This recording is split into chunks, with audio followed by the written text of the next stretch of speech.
నేను కడీ చేయబోతున్నానండి. ఇప్పుడు కడీ అంటే పంజాబీ కడీ అని ఏం కాదండి, నార్మల్గా కడీ చేస్తున్నాను. సింపుల్గా అయిపోతుంది.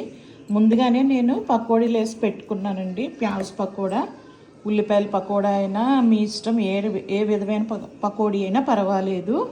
ఆ తర్వాత ఉల్లిపాయలు 3 ఆనియన్స్ కట్ చేసి పెట్టుకున్నాను. తర్వాత 2 టమాటాలు, పచ్చిమిరపకాయలు ఇలా చూసారు కదా, పచ్చిమిరపకాయలు, అల్లం వెల్లుల్లి పేస్టు, ఉప్పు, పసుపు, కారం, కొంచెం మిరియాల పొడి, కొంచెం ఇంగువ, తాలింపుకి ఎండుమిరపకాయలు, జీలకర్ర, మెంతులు. ఆ తర్వాత వచ్చి ధనియా పత్తి అండి, కొత్తిమీర, తర్వాత శనగపిండి. నేను ఫస్ట్ ఏం చేస్తానంటే, ముందుగా ఇదిగోండి ఇక్కడ మజ్జిగ తీసి పెట్టుకున్నాను. బటర్ మిల్క్ తీసి పెట్టుకున్నాను కదా, దానిలో ఫస్ట్ ఈ శనగపిండి వేసేస్తానండి. చూసారు కదా, ఈ శనగపిండి 1/2 కప్పు ఉంది. నేను ఫుల్ మజ్జిగ చేసి పెట్టుకున్నాను. 1 లీటర్ పైనే ఉంటుందండి ఈ మజ్జిగ. 2 లీటర్స్ ఉంటుంది. చేసి పెట్టుకున్నాను. ఆ తర్వాత సాల్ట్, పసుపు కూడా ఇందులో వేసేస్తున్నానండి. ఆ తర్వాత కొంచెం మిరియాల పొడి కూడా వేసేస్తున్నాను.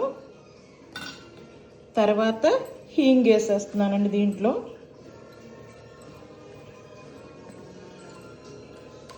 తర్వాత పచ్చిమిరపకాయలు కూడా దీంట్లో వేసేస్తున్నాను.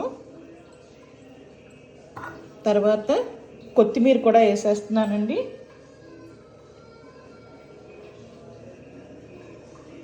తర్వాత కొంచెం కారం వేసానండి.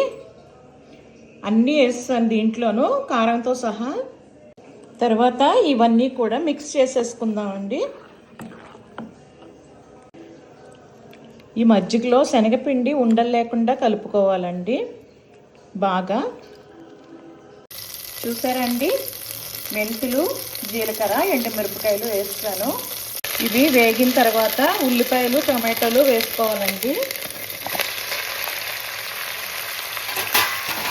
టమాటాలు కూడా వేస్తే చాలా బాగుంటుందండి.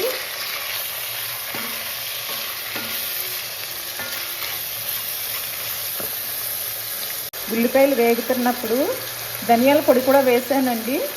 నేను కొద్దిసేపు మూత పెట్టి మగ్గిస్తున్నానండి ఇదంతా. చూసారు కదండి, ఈ మజ్జిగని దీనిలో యాడ్ చేస్తున్నాను. శనగపిండి అన్నీ కలిపింది.